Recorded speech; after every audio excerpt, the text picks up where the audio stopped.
Coming up on this episode of the Elite Recruiter Podcast. I got rejected from like 30 schools between law school and college.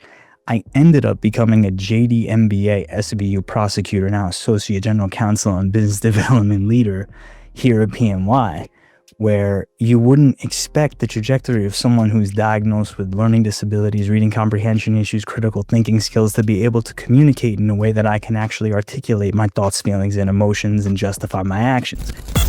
Welcome to the Elite Recruiter Podcast with your host, Benjamin Mena, where we focus on what it takes to win in the recruiting game. We cover it all from sales, marketing, mindset, money, leadership, and placements. I know a few of you guys know me. My name is Benjamin Mena. I am co-owner of SelectSource Solutions with my wife, also host of the Elite Recruiter Podcast. And with that, we've got about 224 episodes of just sharing stories in the recruiting space, and had about 170,000 downloads between Apple and Spotify last year. So just having fun, sharing stories. And, Jonathan actually got me out of my comfort zone. One of the things that I keep on doing and keep on saying for every single summit, I actually put a place for myself, forcing myself to share. And then with everything that goes on behind the scenes of running and operating a summit, I always have to give that space up, because I feel like I can never just like share while at the same time trying to like answer emails and make sure people are in the summits and all this other stuff that happens behind the scenes that you guys just never see. So excited to be here, and I'll flip it over to Jonathan for a quick intro from himself. Benjamin, awesome to be here, brother. You came on my podcast, one of the first 100 episodes. You are a one-of-a-kind dude, and it's awesome to share the mic with you in a different format, a little bit more seasoned now. My name's Jonathan. It's a pleasure to meet all of you. I have a background, 5 years public service, 2 different countries, IDF soldier, criminal prosecutor, SVU. I host a podcast of my own called Inside the Inspired, interviewing high performers on their mindset blueprint. How do they overcome the obstacles that are standing in their way? How do they cultivate the resilience to step in to the vision of who they want to see themselves as? And I've had the pleasure of sitting across from some pretty immense individuals, ranging from 7, 8, 9-figure entrepreneurs to F-16 pilots, UFC fighters, global best-selling authors with millions of copies of their books sold, creators with millions of followers, and all-around incredible individuals who know how to overcome hardship. And I extract these lessons and I share them through workshops, seminars, information sessions, virtual webinars, just geeking out on things that I love to talk about. Separately, I'm currently the Associate General Counsel and lead of the Business Development Unit at PMY Technologies, an NVIDIA partner of over 20 years, 40 years in business. And so I stepped into this role after my time at the DA's office in order to step into the future. AI. We are a incredible company. I just got back from GTC, NVIDIA's premier event, where they introduce new artificial intelligence solutions, namely around hardware and software. And being in this environment on the forefront and front lines of where AI and technology is going, I mean, Benjamin knows very well how to integrate these tools, and I have a background in understanding the hardware of these tools. So it's a very unique blend of opportunity that I've gone through in now my career. I also have a bit of background as an endurance athlete, where I've raised tens of thousands of dollars from multiple organizations, ranging from doing things like ultra marathons, ultra strength endurance, and we may or may not talk about it. I don't want to spend too much time on it, but at a high level, that's who I am, what I'm about. But above all, father to 2 beautiful girls, husband to an incredible wife, and hyped to be here with all of you. All right. Awesome. I know one of the things that we're looking at talking about today is just the resilience factor in recruiting. And, most of you guys know, if you are recruiters, like recruiting is extremely stressful. It's one of the few positions where you can go do a lot of the work and never get paid if you're a contingency recruiter. Or if you're a staffing recruiter, it's the turn and burn of somebody coming off a contract and constantly having to refill. Or even the executive like recruiting level, where you're focused on like these high level positions, what searches that can take 6 months, 9 months, even I've seen some take a year, and all that many times while we are waiting to get paid. And we're one of the only industries where our product has a mind of its own while we do a two-way sales, selling to the client and selling to the actual candidate. So it's not for the faint of heart. I've seen so many stats where majority of recruiters, something like 80-90%, don't make it past the first 6 months. And I get it. But I know every single one of you here today has made it past that initial 6 to 9 months. And you guys are career veterans, have gone through everything. So I'm excited to have Jonathan kind of like share some of the frameworks, the things that he's learned from all these other spaces, places, and people to what we can utilize here in the recruiting space. 100%. Let's do this thing, man. All right.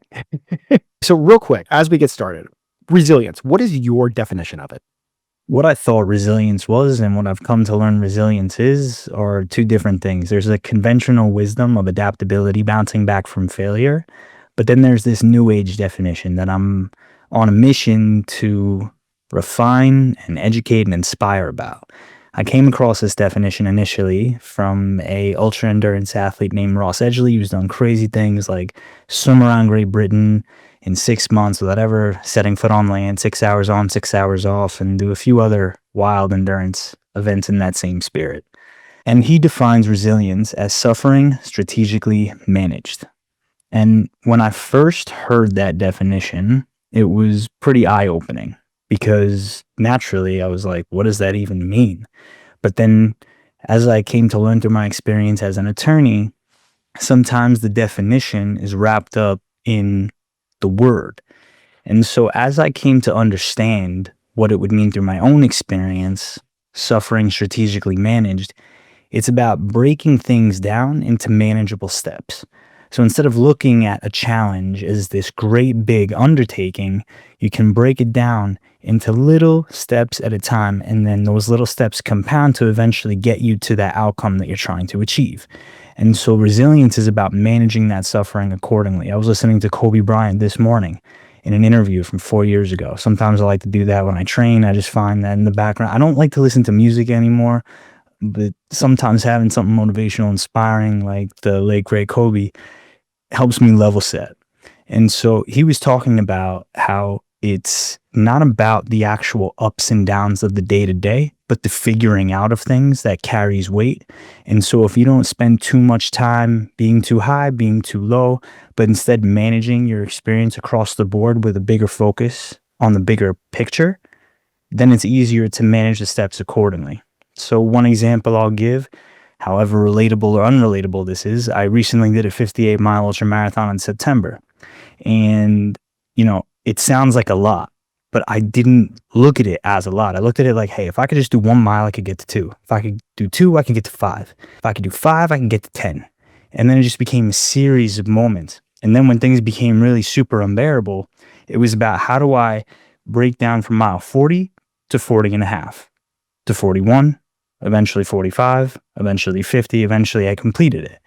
But it's about managing the suffering along the way, managing that conversation in your head, managing that inner dialogue, not getting too high, not getting too low, but managing that suffering strategically along the way. So resilience, I've come to learn and define as suffering strategically managed. I ran in college, so fully understand the mile after mile, like what it takes many times behind the scenes, like all those miles of training and the workouts that it takes to actually get to that one day of that event, like that ultra marathon or that one race. But like when you're looking at like your career, it's easy to talk about that. I feel like when we're talking about running, but when you're in a career, it's almost like a whole different like ball of wax. You can put in the reps, you could do this, but like, how do you transition that resilience over to what you're doing day to day? It's a great question. And that is the parallel. It's understanding that from mile to mile, it's difficult to relate to, especially if you don't run. But every conversation that you have is a step closer towards the ultimate outcome that you're trying to achieve. So when you stop looking at things as unnecessary or as this wall that's getting in your way, something that I like to do is think about how inevitably, as long as I'm progressing in that direction, sometimes it's not necessarily a straight line, right? Progress doesn't happen in this linear fashion like we think. Sometimes it's a zig and a zag. Sometimes it's a spiral. And that spiral, even if it feels like you're spiraling down, could really be spiraling up. And so what feels like this endless loop is really taking you in a direction that you're ultimately heading towards. And so I also personally believe that having the intention to improve, in the law we define intention as a conscious objective, meaning you knowingly have this outcome that you're trying to achieve. So it's not just, oh, I want to get this outcome. It's how can I improve with every single interaction, every single iteration, that 1% better. So if I reach out to a candidate or if I reach out to an employer, how can I refine my pitch 1% instead of just iterate and scale and send out mass template emails? How do I personalize a bit more, right? There's certain elements where even when we're doing things at scale, we can refine the process of in order to improve, to ultimately achieve the thing that we're trying to do. So the parallel in terms of the resilience is about understanding that each step, each interaction, each activity, as long as I'm taking something from it, as long as I'm extracting something like, oh, I didn't like the way I phrased that. I can't believe I've sent out 100 plus emails with that kind of template. I can't believe I had 100 plus conversations without answering this specific question. How do I consistently take information based on what I've been doing and find ways to iterate it and improve it? And so that resilience ultimately comes down to that compounding, that continuing willingness to improve. And when you have that intention to improve, that conscious objective, that compounding eventually yields you the result that you're after. So it's those micro manageable steps in the nitty gritty details that we'll call the grind, we'll call the grunt work, that thankless work that doesn't necessarily feel like it's yielding any benefits. But ultimately, if you have that conscious objective to improve, that's what yields the results. Well, here's also another thing. Like when you were looking at doing that race, you had the end goal of like the race is going to be on May 26th of XY of this year. So you knew exactly what you're doing. You had a plan. You put in place the plan and you put in the work. But many times when it comes to your career and what you do from 9 to 5 or 9 to 7 or 6 to whatever, do people typically have that same thought out plan too? Do you think that has an impact on somebody's resilience? I think when it comes to that thankless work, we tend to lose sight of what feels like a bigger picture because we're so wrapped up in the routine. And sometimes we can become prisoners of our routine, and it prevents us from being able to bring our best selves and our best thinking skills to a situation. And ultimately, what I've come to find is that the resilience is something that has to be practiced on a daily basis. It has to be intentional. It has to be injected and practiced like anything that you do. So ultimately, if you're trying to achieve certain things like get a candidate to a company, make sure that they're a good fit, how are you refining those processes along the way? And so if there is no element of improvement and it's just a matter of continuing the same process over and over and over again, you're not going to get any kind of difference, right? Nothing changes if nothing changes. And so sometimes that could be auditing a process that doesn't necessarily need to be audited, but you still do it because it's part of who you are. Elon Musk has a sentiment, delete, delete, delete, and then you can always add back later, right? So sometimes there's certain things that work perfectly well, and then you take away too much, but then you add them back in because you realized, well, hey, it was working just fine. But that constant iteration and improvement has to be there because otherwise you're leaving things on the table. And how that translates to resilience is that feedback loop, because you want to refine that feedback loop to understand what works and what doesn't work. And so if you're going through a process of it feels like the work is stale, it feels like I'm stuck, it feels like I'm not making progress, there's no refinement. There's no assessment of the process. And so if the best of the best are doing it, and I guess we're qualifying best of the best in terms of when we talk about Elon Musk for the sake of this example, big name, large fortune, not very relatable, have whatever opinions you want. But in terms of achieving objective outcomes, he was able to take certain objectives like building factories across the country and taking processes that were supposed to take years and break them down into days. And so how did he do that? It was a matter of refining the process, going back to first principles and understanding how to automate certain things, delete certain things, add them back in, but it's that refinement and iteration of the process.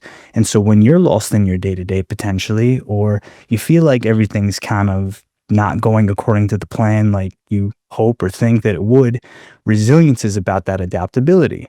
It's about the ability to see a situation Understand it may not necessarily go your way, but also audit your feedback loop to understand, how am I getting better here?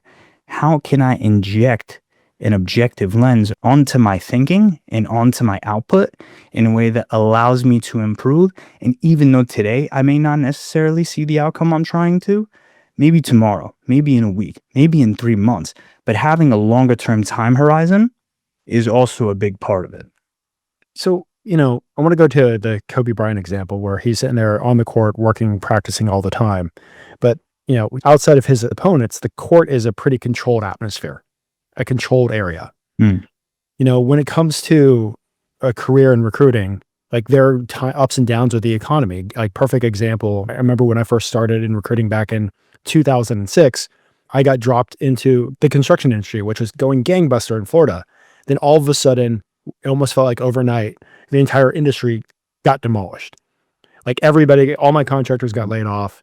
I was getting yelled at by my managers about my numbers just going down. And it was completely, and I was still putting in the work. I was still putting in the numbers every single day. But there's like economic factors and so many factors outside of our control. When is it time to, I don't want to say hang up the recruiting chair, but when's it time to sit down and figure out if I need to go another direction?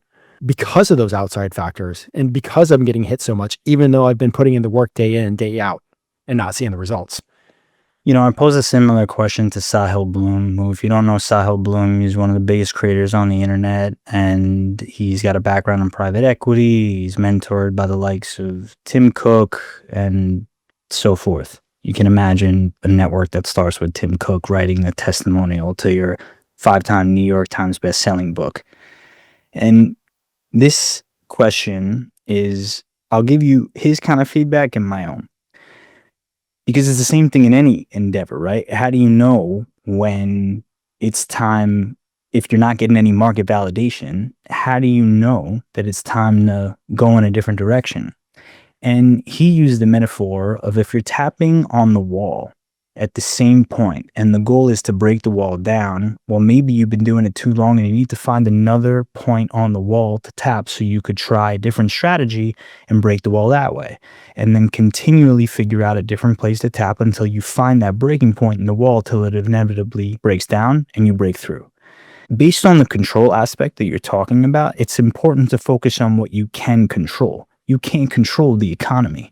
And so if you spend so much time ruminating on things outside your control instead of focusing on what's within your control, your effort, your attitude, your output, those things on a short-term time horizon or in one economic cycle aren't necessarily going to pay the type of dividends.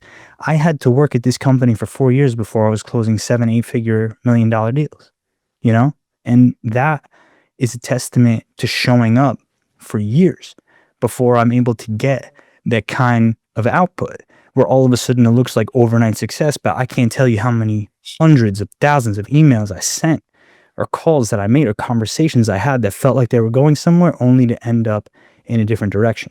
Managing your own expectations along the way so you spend less time in the rumination phase and more time in the action phase is what it comes down to. So when you're going through a difficult economic turn and the factors are outside of your control, there's a finite amount of things that we can control, and showing up in those areas of our life and understanding that we're multidimensional beings that can't just completely identify by the occupational dimension of our being, and that there's other elements to who we are, from spiritual, mental, physical, emotional, harnessing those other aspects. Once you focus on those other areas of your life, you can then parlay that to when there is a positive economic turn into another area. And so I'll give one more example from the running. 40 miles into a 58-mile run, my knees felt like they were about to fall apart. My daughter's hanging out in the park, doesn't know what's going on. My mom's telling me that I can stop. My dad's telling me I can stop. My wife is looking at me with pity. And I'm saying to myself, the demons are creeping in. Like, why? No one even cares if you finish this. No one's going to know if you don't. It doesn't matter. You raised enough money. Ultimately, it comes down to me doing the thing that I said that I was going to do and understanding one step at a time. And things are intended to be up and down. So if you take a much longer term perspective of, all right, I'm not going to necessarily play for 2025, but I'm going to make decisions that pay dividends in 2028. Then you're starting to think, on the grander scheme of things. And sitting down with 8, 9 figure entrepreneurs, I mean, I'm sure you have too, Benjamin, like there's a different game that these guys play. Simon Sinek talks about it too, the infinite game. And knowing what game you are playing makes a massive difference. If you're playing for the micro, then you may win in the micro, but ultimately you won't be prepared for when darker days lie ahead. And so if there's darker days in front of you and you're going to completely invest in what's right now here, then you're going to miss out on the opportunities in the future, right? So ultimately it comes down to focusing on what you can control, effort, attitude, doubling down on things like human interaction and developing those relationships. There's always a different game that you can play, but knowing what game you're optimizing for makes a massive difference. How do you go, like, you're hearing this, like you're thinking like, okay, what game am I playing?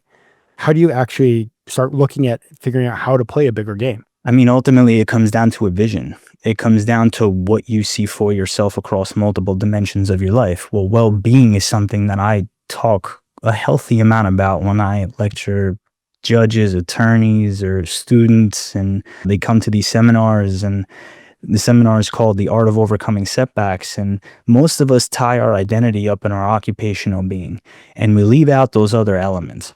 But the truth is, once you have certain routines, regimens, habits that allow you to open up conversations and focus on things like, let's say, the relationship or social element of our lives, it allows us to maybe have relationships that benefit us 5 years down the road.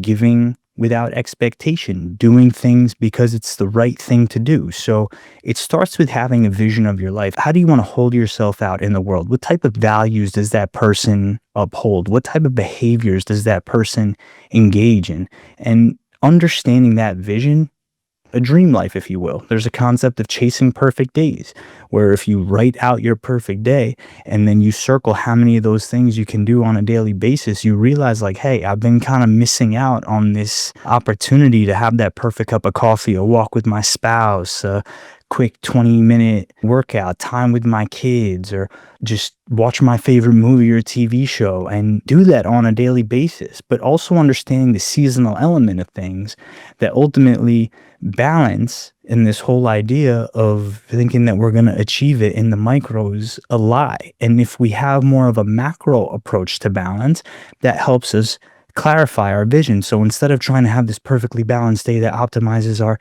personal, professional, and spiritual elements of our lives and everything else that I was talking about, it comes down to understanding like, all right, maybe Monday is the day that I do X, Tuesday is the day that I do Y, Thursday is the day that I do Z, etc. I think you guys get the point. But ultimately, it starts with a vision, the values that you want to uphold, how you want to hold yourself out in the world, and the standards that you want to hold yourself to within those other two buckets. And then from there, that's how you build. You have to know what you're aiming towards in order to know what game you're going to play. I mean, let's take you, for example. You built this incredible podcast, right? Community focused on recruitment. You got awesome people here hanging out, joining us today at the lunch hour. What are you optimizing for? What game are you playing? You become a thought leader in the industry, right? And look how many hundreds of thousands of downloads and conversations that you've had as a result. You knew what game you were playing. Did I? Well, it's kind of, you knew what you wanted to talk about, right? You know, it's a dumb idea that I just kind of kept on running with. It's one of the things I think, like, for a good, like, 200 episodes, maybe even longer, I did not know what I actually wanted to do with this podcast. But it's one of those things I also knew that if I keep on going along this path, I'll get there eventually. And it's also one of the most incredible things that I've gotten, where I've actually had the chance to have like so many incredible relationships because of just a podcast. Like, perfect example, there's something like 28,000 recruiters in the DC Metro. Most people probably know about 25 of them. And I'm many times one of those 25 because of the podcast and because of the work that goes behind the scenes, those hours of editing, the hours of building, and the hours of interviewing, chatting behind the scenes, you know, has come up to that. And it turned into this year with events. And I think we've had like 6,000 people show up to virtual recruiting events too. Wow. So it's just kind of like wild. You mentioned like, you know, vision, like game plan.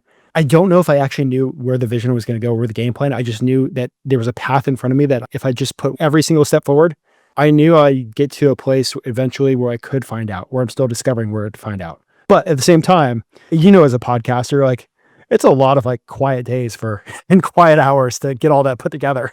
I think to that point, right? Like, because the initial question was what game? And then the subsequent question was about the vision. And then the example was not necessarily having a vision, but being able to move forward anyway.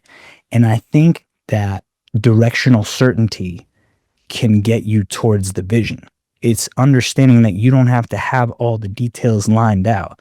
But the question is, how do you know what game you're playing? Well, you have to define what vision you're actually after.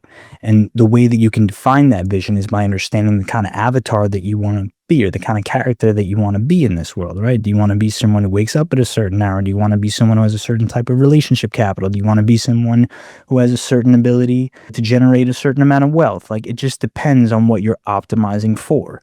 And so the example that I give with you is, well, this podcast took a leap once you optimized for adding value to the recruitment space, and you were able to hone in and add immense amount of value very, very quickly because you realized this awesome theme across 100 plus episodes that you had either intentionally or unintentionally or by happenstance generated a ton of value in this particular space, which allowed all of that compounding interest, even without absolute certainty on your vision where it was going to go. Yet all of a sudden you got thousands of people that look to you as a thought leader, whether you like to admit it or not, humbly so, and you become who you become, right? I mean, I think that when it came to, like, for example, my podcast, people love to say, you know, I don't understand. Like, you interview this doctor of toddler development, you interview this author, you interview this prosecutor, you interview that judge, you interview this pilot. What's the theme here? I don't get it. There's no real overlap. It doesn't make sense. And I wanted it to make sense. I just knew I liked having conversations with people that impressed me, that I felt had lessons to share, that I felt had been through difficult times, and I wanted to learn how they think through success. And ultimately, I didn't necessarily know if it was inspiration, motivation, resilience, but I had directional certainty, and I had a vision of sitting down across from people that inspire me to make me want to be better. And from there, it's taken on a life of its own. But in order to define that vision, and it can iterate over time, you got to answer those questions, right? At least at a high level, in my opinion, to help clarify the direction that you're heading. Because if you don't know where you're heading, you won't know what game you're playing, and you'll just be playing a game of hope. And that can be enough to get you to the next step, but it won't be enough to get you to where you're trying to go. The Elite Recruiter Podcast has multiple summits coming up that you need to make sure that you are registered for. We have the AI Recruiting Summit 2025 coming up. And on top of that, finish the year strong. These two summits are going to help you move the needle, help you achieve your goals, help you achieve your dreams, and make 2025 the year that you started out and you wanted it to be. Make sure you get registered, and also stay tuned. We got something cooking for you guys. Working on another project that you guys are going to absolutely love. All right. See you guys at the summits, and see you guys soon. I want to kind of switch gears a little bit. Yeah. You talked about identity, and like one of the things in recruiting is, like, I think a lot of recruiters don't understand the value that they bring to the table. What we do on literally a daily basis is, and we don't realize it, or we lose sight of it, is we change lives on a daily basis. Yeah. We build companies on a daily basis. Like, if it wasn't for, a recruiter putting a team together, NVIDIA wouldn't be around. The best and the smartest people wouldn't be. This entire multi-billion-dollar company wouldn't be around if it wasn't for a bunch of great recruiters putting a team together. So, one of the things in the GovCon space, I can quantify that a little bit. Like, we've actually put together over $1 billion worth of government contracts. But other places like healthcare, it's harder to quantify placing a doctor somewhere because you're not seeing the lives that they're saving on a daily basis. Like, when you are in a sales position, how do you go back and realize and start understanding the value that you bring to the table to start helping build that identity? There's a couple ways I would say off the top of my experience. Understanding your value comes to understand how you value yourself. And ultimately, if you don't know your value, you have to audit what you're doing. How are you spending your time? What are the dollar value or social values of those tasks, and how are they showing up in the world? And it's almost an element of imposter syndrome that you're talking about in a lot of ways. That if people can't articulate the value they're bringing to a dynamic, then it's going to hinder their ability to actually add any value at all. So what I would offer, and I offer this in my seminars as well, the evidence frame. You want to be able to articulate in the law. I mean, I'm sure you've all heard at this point, in a criminal case, I was an SVU prosecutor, beyond a reasonable doubt is the burden of proof. It's on the prosecution to prove the defendant committed a crime at a certain place, on a certain date, to a certain person, or injured party in some way. How that applies here is when you look at all of the things that you've done throughout your career, or if you look at all the things that your entity does, when it comes to tasks, when it comes to value creation, when it comes to output, you're establishing evidence. And then the burden of proof is on you to the point that you establish enough evidence that not even you can question. I got rejected from like 30 schools between law school and college. I ended up becoming a JD MBA SVU prosecutor, now Associate General Counsel and Business Development Leader here at PNY, where you wouldn't expect the trajectory of someone who's diagnosed with learning disabilities, reading comprehension issues, critical thinking skills to be able to communicate in a way that I can actually articulate my thoughts, feelings, and emotions and justify my actions. But it comes from being able to understand the evidence that you're putting out into the world so you can show up 110% without any doubt. Because if you can't convince yourself, how's anybody else going to believe you? The whole fake it till you make it thing, yeah, I get it, and I don't want to undermine anyone who actually feels that particular way about something, but I would offer this frame of, are you making a difference? Are you doing something that's tangibly impacting someone in the world in a positive way? And if you are, what is that? If you haven't done it yet, go out and do it so you could know what it looks like when it's actually in front of you, and then offer that example to whoever you're trying to help to say, hey, this is proof that I can do the thing. This is proof that I can do the thing. I've done it here, I've done it there, and I'll do it here again. The key is to maintain your values of, I imagine everyone here, don't lie, don't cheat, don't steal, have integrity, right? And so if you operate with integrity, I interviewed Ryan Leak, motivational speaker, inspires millions of people around the world. And he talks about how people hold on to bravery and then they let it go. And part of that is when he was asked to speak, I believe it was to Delta Airlines, and they asked him to speak to a few thousand people. They asked him, have you ever done an event of that size before? And he could have lied, but instead he told the truth and said no. And they were like, I'm surprised you didn't lie. He's like, well, why would you want to start a relationship off on a negative note? And ultimately, it carried more weight. He got the opportunity, and from there, his career is completely taken off. So it comes down to articulating your values for yourself so you could know what you stand for and the value that you create in the world. So this way you can go and share that value with other people and positively impact them in your own unique way. So I want to talk about stress management, but we're going to do that in a second. I want to kind of dig a little deeper. Based on the, evidence, without a doubt, you've built out this list of values that you've added, work that you've done, this like highlight reel of like what you've accomplished.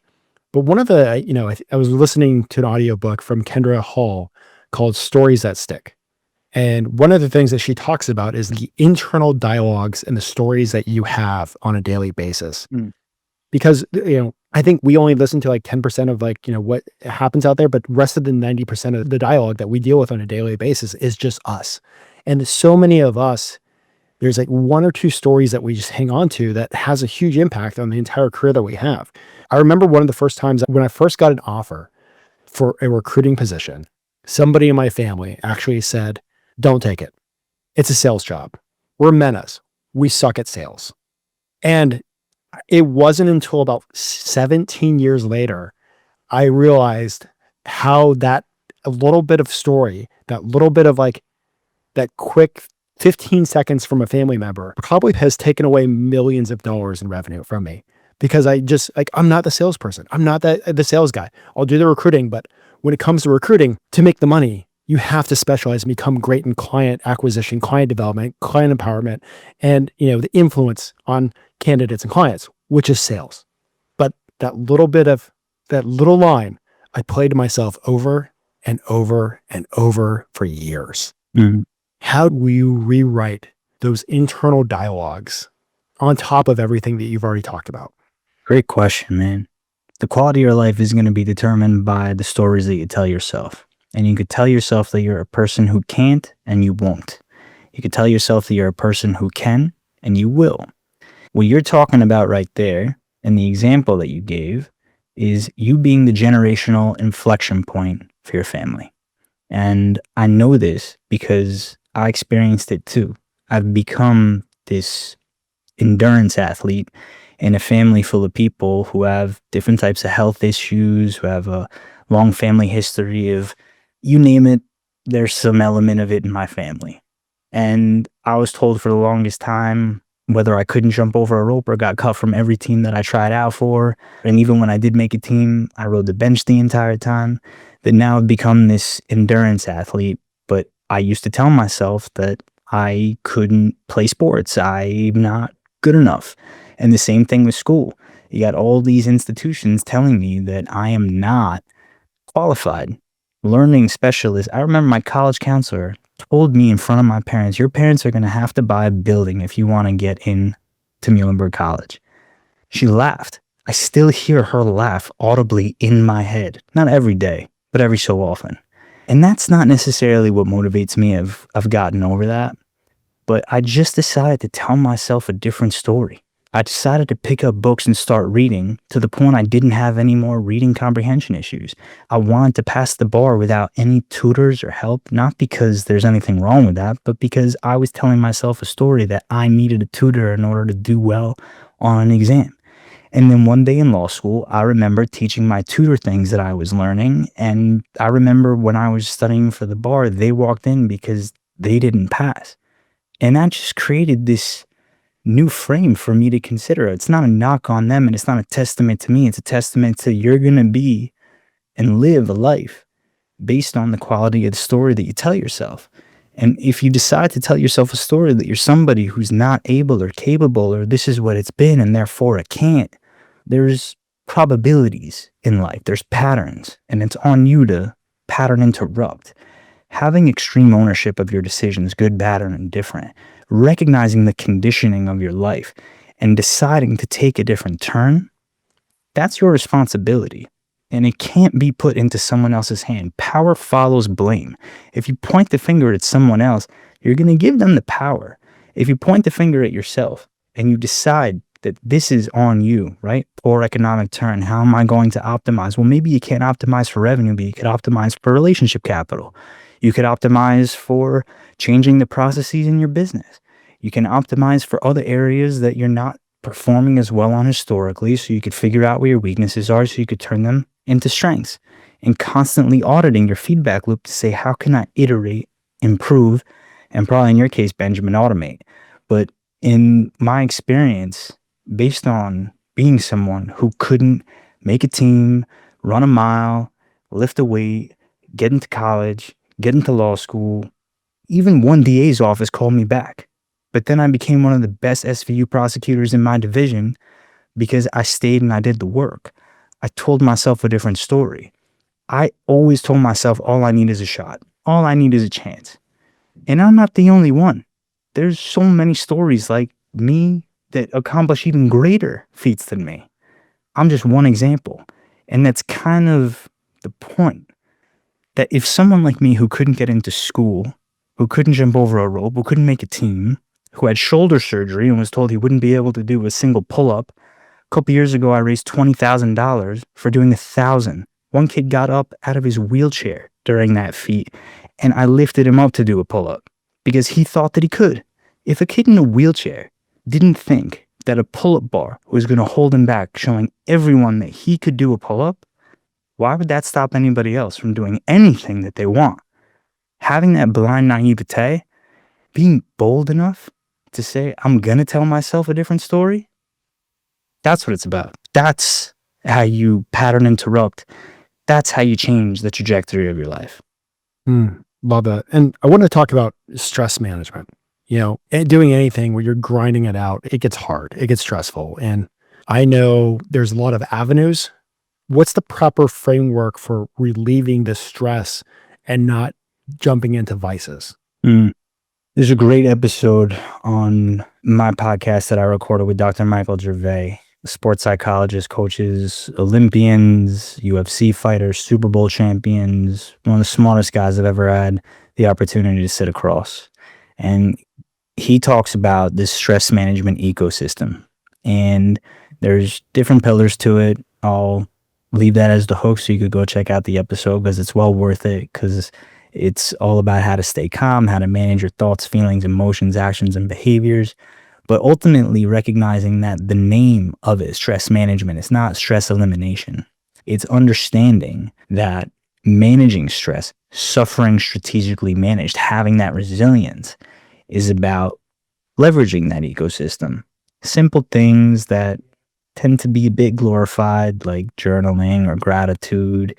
Things like that really do make a difference.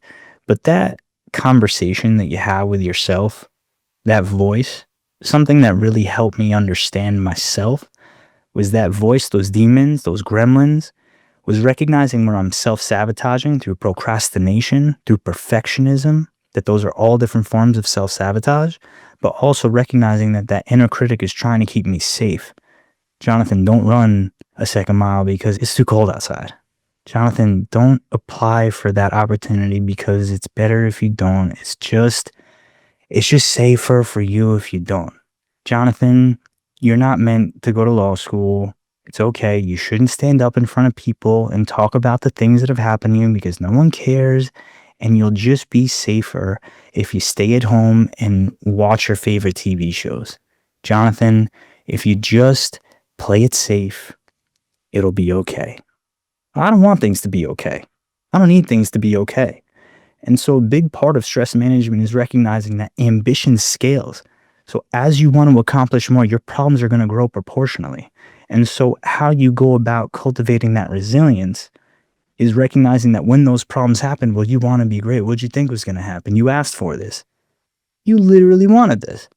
You want to be someone who would accomplish great things. What do you think happens to people who do great things? They get hate, they fail, they bounce back, they recover, they iterate, and they improve. And then they fail again. And then they go through the whole process again. And that's just part of it. Expecting things to go smoothly is you getting in your own way. But recognizing that obstacles are inevitable, problems are inevitable. You don't wish for a life of no problems, you wish for a life of good problems. Managing that stress, not eliminating that stress, is going to be a better frame to synthesize and process the experience that you have here while you're here. So how can you create those positive ripples in a way that's going to make a positive impact on people just by virtue of your existence? Doing things without expectation. And a big part of all of this comes down to presence.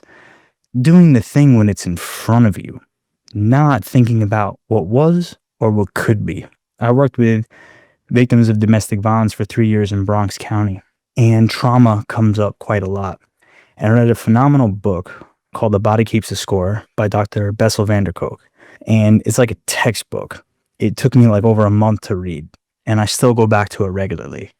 And he defines trauma about people ruminating on what was or what could be, and therefore a lack of focus on what is, meaning you're not present.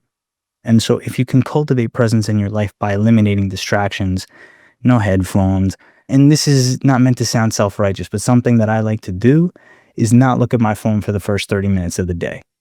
That's cultivating presence. I let my brain warm up naturally coming into the world. And it has been one of the biggest game changers in cultivating willpower, in cultivating discipline, in cultivating routine, in cultivating a higher opinion of myself, and not letting me react to the world, but me taking the world more by the horns. So stress management comes down to making difficult decisions that allows you to step into the world instead of step aside while everyone else tries to run ahead, you know? One of the things I think kind of stood out that you've mentioned maybe 3 times is doing what you say you were going to do. Mm. And I've seen the impact of that on myself. You say you do something, you go do it, and it just like compounds. But if you say that you're going to do it and don't do it, it starts like uncompounding. Can you talk about that real quick? Yeah, of course. I love this topic. I see why everyone comes to your podcast, man. I was speaking to, he's now a coach for me, but I spoke to a couple ultra runners. And again, I'm sorry if this isn't relatable, but the concepts and the framework still carry weight.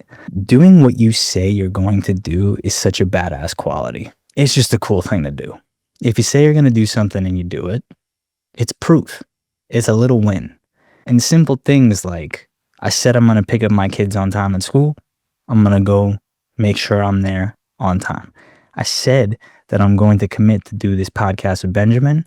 Well, I got this thing popping up at work and I need to reschedule.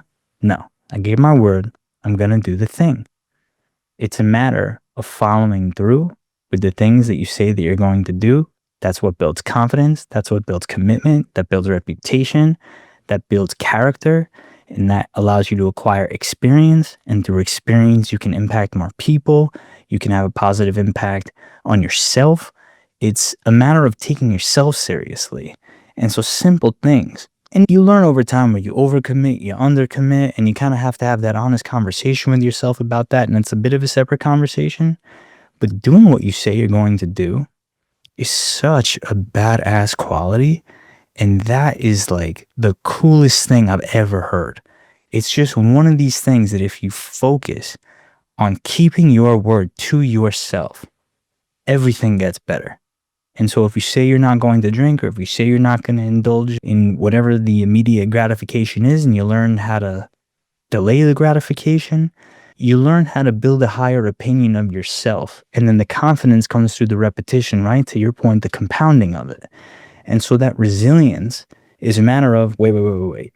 I've done this. I've been through this. I know I can handle this because I said I was going to do it and I didn't. I put myself in enough positions over time, over enough period of years for that to compound, for me to have this opinion of myself so I could do this thing, because going back to the evidence frame, it's unreasonable for me not to believe that I'm the person that I say I am. So I'm going to follow through on the thing that I said I'm going to do because that's just the type of person I am. That's the type of person I've become. If you don't know where to start, keep the promises that you make to yourself. It's going to help you be more present. It's going to help you be less stressed. It's going to help you manage your stress. It's going to help you manage your suffering. So I feel like we could probably go on for another hour. But I know we've talked a lot about resilience. We've talked about the ins and outs. We've talked about the struggle. I know maybe like one or two people that was on here earlier, like in the audience, might know this, but like my first year with my own business, I don't think I made a single dime. Mm. It was just in and out and grind. Like I'd get done with my day at about 3 o'clock, 4 o'clock. I'd go home, change. Then I'd go to WeWork and work till about 10 p.m. every single night. Just working on trying to get a client, working on split deals, with never making a dime, nothing ever going through. And, you know, it's one of those things you don't think about other than like, this sucks. Will this ever work? Until years later. So I love how you've like talked about what you need to do to build the resilience, what you need to do to keep it. But before I let you go, is there anything else that you want to cover within the world of resilience when it comes to recruiting? I think when it comes to recruiting, and, you know, we also touched on imposter syndrome, always focus on the value that you're bringing. Don't lose sight of that. It's so important to remind yourself of that in your unique mechanism, because it's going to make a massive difference. Even if everybody is about matchmaking in the recruiting space, how do you matchmake? How do you create that competitive edge relative to everybody else? Is it that ability to keep the promises you make to yourself? Is it your ability to show up on time? The little things give you a seat, and what got you here won't keep you here. But resilience, particularly with recruiting and the experience that I've had sitting with, dude, believe me, I work for an individual who has a very, very, very high level of scrutiny when it comes to listening to what people have to say, and is notorious for ending interviews early. And a standard that he has is simply, don't pretend to know the things that you do not know the answer to. It is something so simple, but saying I don't know, or a graceful way to say I don't know, but I can find out. Part of resilience is being able to have hard conversations, and reframing hard conversations as growth conversations, as opportunities for growth. And when it comes to recruiters in specific, making overbroad promises that you may not be able to keep aren't going to be a positive reflection of anything. But you also don't want to lower the standard to the point where you're not attractive. But what I would say is it's not a marketing conversation. It's simply don't pretend to know things that you don't know the answer to, but make sure you don't lose sight of the value that you bring to the table. And hopefully that can give you some clarity going into the rest of the year, because I'm excited for all of you. I'm excited to see how resilience plays a role and learn from all of you how resilience plays a role in your careers. And if there's anything else that you'd like to learn about, I'd love to hear some of the challenges that you're facing. So this way we could optimize the last few minutes for you. And, Benjamin, you're the man. Great questions. And you know how to host the conversation. Easy to see why people keep coming back to this podcast. And yeah, man, I appreciate you. Well, Jonathan, how do people follow you if they want to follow you? Well, I have a YouTube channel, Inside the Inspired with Jonathan Z. Cohen. You could also follow me on LinkedIn or Instagram at Jonathan Z. Cohen. Inside the Inspired is the name of the podcast. Again, it's about helping people overcome the obstacles that are standing in their way. 170 plus episodes with some pretty cool people that I never thought I'd get the chance to sit across from or learn from. And Benjamin's been one of them. So if that says anything about the quality and standard that I hold the podcast to. So that's how you can keep up. Well, definitely want to say thank you so much for joining today. For everybody that joined live, thank you guys for joining. I think this is actually the first live session that I've ever done. Wow. Do everything behind the scenes where it's edited and people see it typically like 2 to 3 months later. So once again, thank you for joining. And for everybody out there, I just want you to absolutely crush 2025. Take some of the frameworks that you've learned from this episode, this conversation. How can you get those implemented in your life so you can go crush the year? Make it happen.